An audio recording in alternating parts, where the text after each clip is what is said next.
In the course of time, David inquired of the Lord. Shall I go up to one of the towns of Judah? He asked. The Lord said, Go up. David asked, Where shall I go? To Hebron. The Lord answered. So David went up there with his 2 wives, Ahinoam of Jezreel and Abigail, the widow of Nabal of Carmel.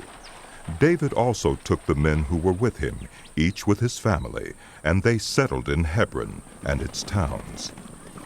Then the men of Judah came to Hebron, and there they anointed David king over the tribe of Judah. When David was told that it was the men from Jabesh-Gilead who had buried Saul, he sent messengers to them to say to them, The Lord bless you for showing this kindness to Saul, your master, by burying him. May the Lord now show you kindness and faithfulness, and I too will show you the same favor because you have done this. Now then be strong and brave, for Saul your master is dead, and the people of Judah have anointed me king over them. Meanwhile, Abner, son of Ner, the commander of Saul's army, had taken Ishbosheth, son of Saul, and brought him over to Mahanaim.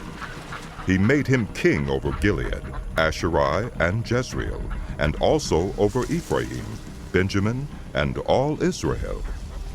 Ishbosheth, son of Saul, was 40 years old when he became king over Israel, and he reigned 2 years.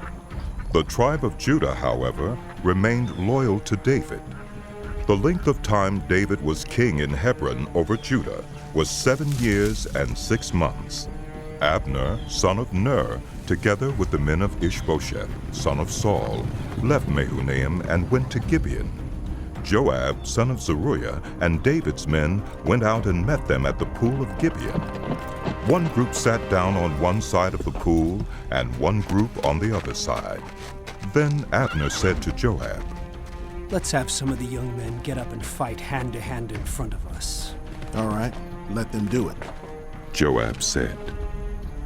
So they stood up and were counted off, 12 men for Benjamin and Ishbosheth, son of Saul, and 12 for David. Then each man grabbed his opponent by the head and thrust his dagger into his opponent's side, and they fell down together.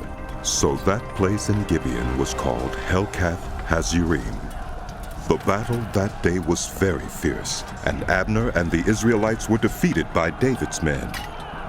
The 3 sons of Zeruiah were there, Joab, Abishai, and Asahel.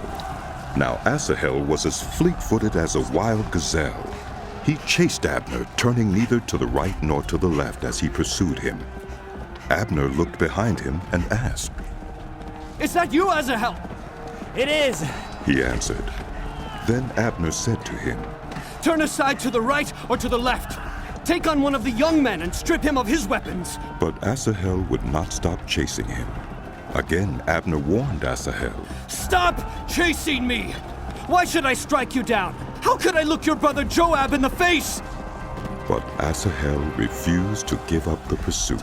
Make me do So this. Abner thrust the butt of his spear into Asahel's stomach, and the spear came out through his back. He fell there and died on the spot. And every man stopped when he came to the place where Asahel had fallen and died.